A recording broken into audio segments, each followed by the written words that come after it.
Good afternoon. Welcome to the Midday Mull for Monday, the 23rd of January. With Robert Murray McShane, one of the chapters we read today is Genesis chapter 24.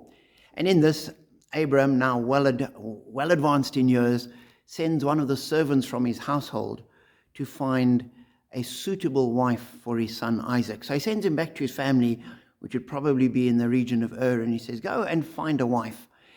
And the servant says, if she won't come, must I take Isaac back there? And he says, no. If she won't come, you're released of your obligations.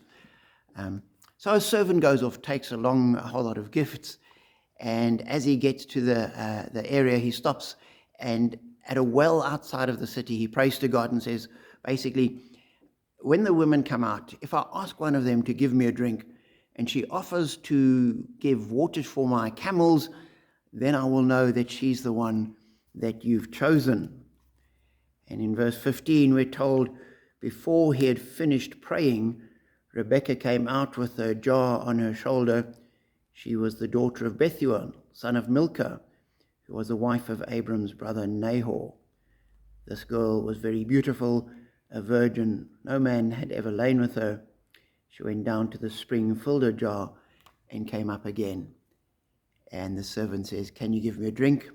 She gives him a drink, and then she gives his camels a drink. And this is Rebekah, who becomes Isaac's wife. But as I read that, I thought to myself, if only God would deal with us as he dealt with the servant. And we're praying, and even before we finish praying, the answer for our prayers comes walking towards us. That would be absolutely wonderful. Now, God sometimes does that. And there are some plenty of other testimonies in line with this, where people have prayed and God has answered their prayers almost as they finish, like the servant praying here. But that's not always the case.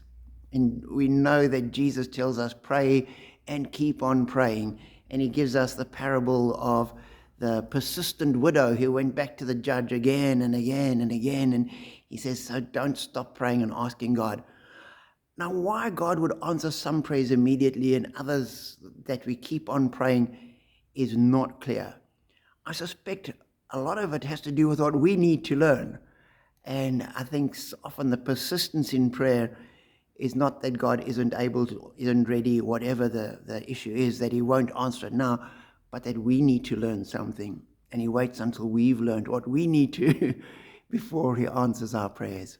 So as you go through the day, as you go through this week, as you go through life, continue praying. And I pray that often the prayers will be answered like this prayer of Abram's servant. But we recognize that that doesn't usually happen. And instead we have persistence. And may you persist in prayer as well, knowing that God does hear and that he does answer. And that is always our strength, our comfort, and our encouragement. Be blessed.